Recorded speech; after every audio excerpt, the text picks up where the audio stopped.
So it begins part 2. Gehinam rises.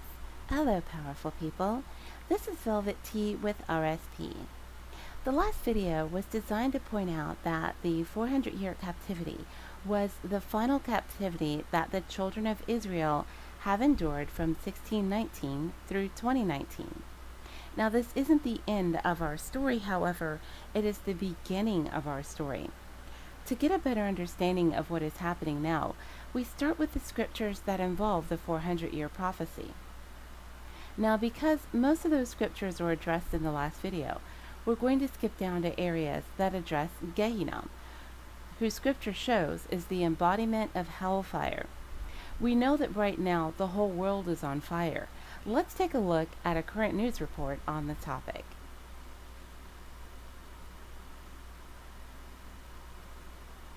A story that most people don't know about. There are fires all over the place, all over the world. In fact, I want to show you a map that helps to visualize the fires that have been detected worldwide. So the orange areas is where you can, see the fires happening throughout the year. And this is certainly tied to climate change. A lot of this has to do with higher temperatures in areas that you would not expect high temperatures in, including the Arctic. So we'll get to that in just a second.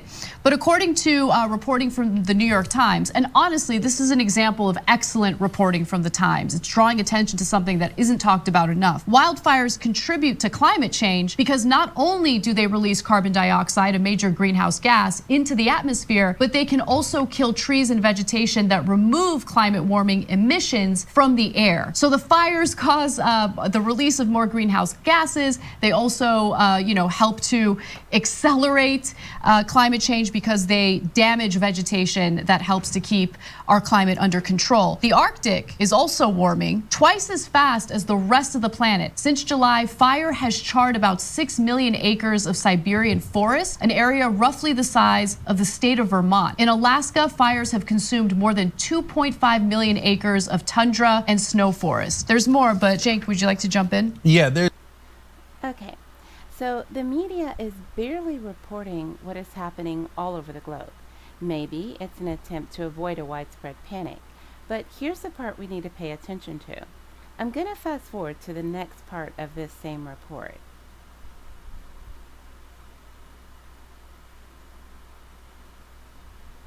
Context. There are some areas of the world where fires happen frequently, including the Western United States and Sub-Saharan Africa. Now, there's what's happening with climate change is two things. One is those fires are getting worse, and then you're getting fires in places that don't normally get them. So, for example, in California, the amount of fires is 500% of what it used to be. So it's not like fires didn't exist before, but they're now 5x of what they used to be. That is massive, massive, okay? Now, the second part is Siberia is burning. The fire in Siberia is as large as the state of Vermont. Imagine a fire the size of the state of Vermont. That's what's happening not only somewhere on the planet, in Siberia. In Alaska, the snow forest is on fire. I'm going to repeat that. The snow forest is on fire. The whole planet's on fire. Yeah, so like, for as much as the left is so animated by this issue, it's still not enough. And the mainstream media, for as much as they say most scientists blah blah blah blah blah, but we have to force and push and plead with them to cover it, right? And then you've got the Republicans who are like, nope, I don't see the fires. Yeah, I don't see them. So I want to talk a little bit about strategy. So let's stop there.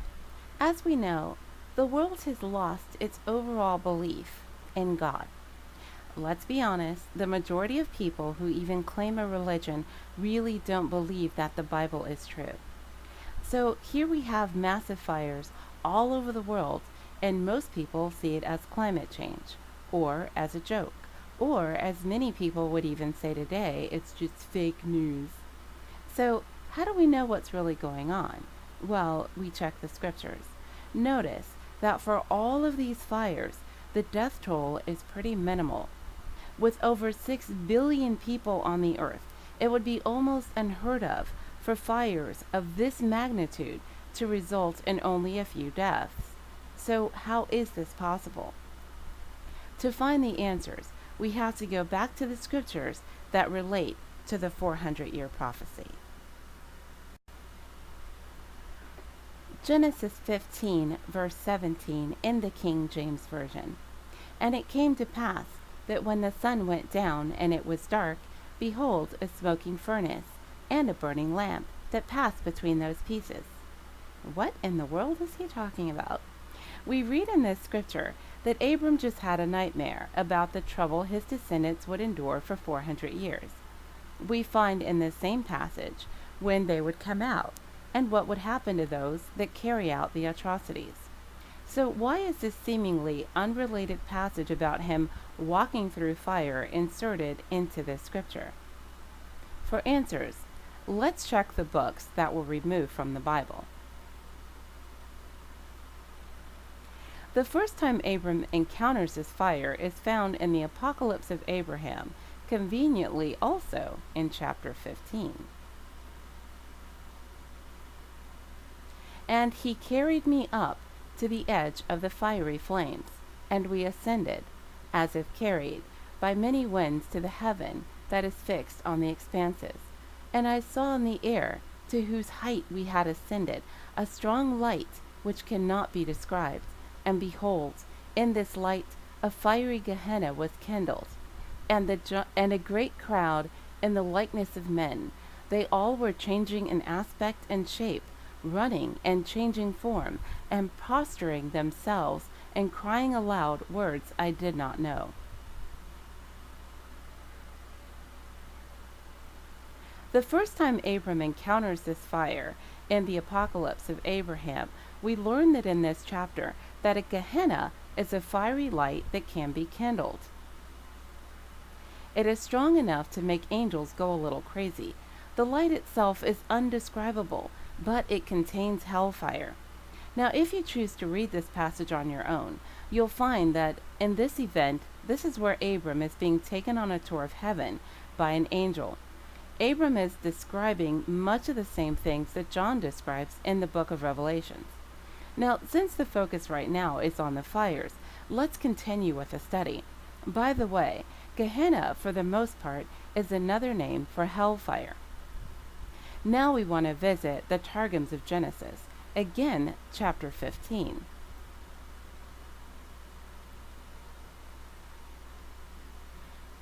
And behold, Abram saw Gehinam ascending. Let me scoot this over to get the whole thing into the picture here. Ta-da! Smoke with flaming coals and burning flakes of fire, wherewith the wicked are to be judged. And behold, he passed between those divisions. That's a lot more detail than what the King James Version told us, but now we know why that was inserted where it was. Gehinam in this passage indicates the embodiment of the hellfire we read about in the Apocalypse of Abram. We learn that Gehinam can move on its own because Abram indicates that it ascended, which means it came up from hell and was on the earth. It divided itself, so Abram was able to pass through it.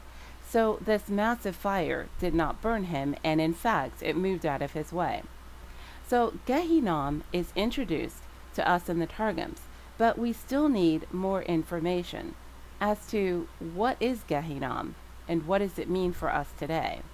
So let's go back to the Targums and take a look at the next indication. And behold, the sun went to set, and there was darkness. And Abram beheld till all the seats were arrayed, and the throne set forth. And lo, Gehinam, which was prepared for the wicked in the world to come, enveloped in burning flakes and flames of fire, into which the wicked had fallen when in their lives they rebelled against the law, while the just who had kept it had been delivered from affliction. And all were seen by Abram while he passed through those divisions. Okay, so Gehinam was prepared for the wicked in the world to come. That references our time because, again, this whole scripture is about the 400-year curse. So, continuing on, we now know that the very short scripture is very important and relevant to what is going on right now. That is the short version of this that was in the King James. We now see the expanded version, which tells us what really happened in that one small scripture. Gehinam ascended to tell Abram how the wicked would be judged, who had mistreated his descendants. And he appeared as a sign to Abram. Now Abram wants to know if his descendants will be judged by Gehinam. To find the answer, let's continue to read this scripture.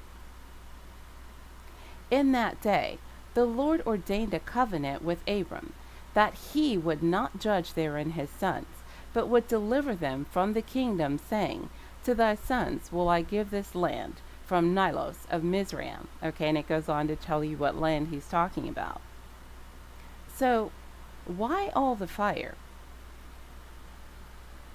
Gehinam has arrived on the earth again. Now, how do we know this? Because the fires are designed to get the attention of the people of the earth.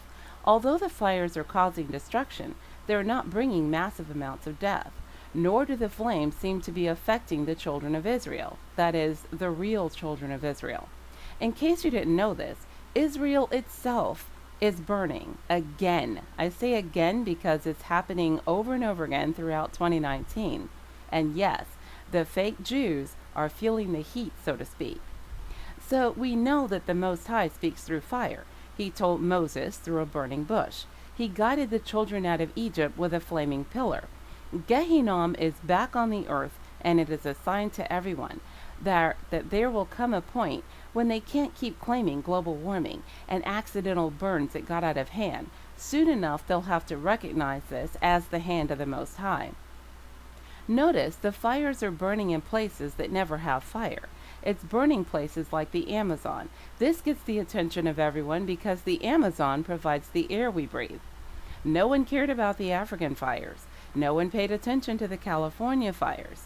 But now that it's starting to burn Siberia and the tundra, some of the coldest places on the earth, he has our attention. Gehinam's arrival is a message, just like the burning bush. If we continue to read, we'll find the plagues listed in the Apocalypse of Abraham, but we'll go over that in another video. What we know right now is that in Genesis 15, Abram has the dream. He wakes up and he asks the question, and Gehinam appears. He walks through the flames unscathed, almost like an example of what we will have to do during these times. Understand that to do this, we have to have faith, and reading the life of Abraham will be a big help when it comes to teaching us how to tap into that faith and walk in it successfully. Gehinam has arrived, so the worlds will begin to see the hand of the Most High, and Scripture tells us all were seen by Abram when he passed through the divisions. In other words, Abram and all those who with him saw him walk through the fires of Gehinam. Now, because Gehinam was prepared to judge the wicked even before Jacob was born, we know that Scripture tells us that our deliverance is on the horizon, because the first wave has already begun. Lucky for us, Gehinam is not here to judge us, but to set the stage for our deliverance. He reminds us that the covenant that God made with Abram, saying he would not judge therein his sons, but would deliver them from the kingdom. So take heart, Israel. Our deliverance is at hand. It's time to get ready for the second Exodus. Now, right now, Gehinam is making the world stop looking excuses and conspiracy theories and begin to go back to recognizing there is a God in heaven and he's pissed. Thanks for watching. Remember, in all thy getting, get understanding, and remember to seek truth.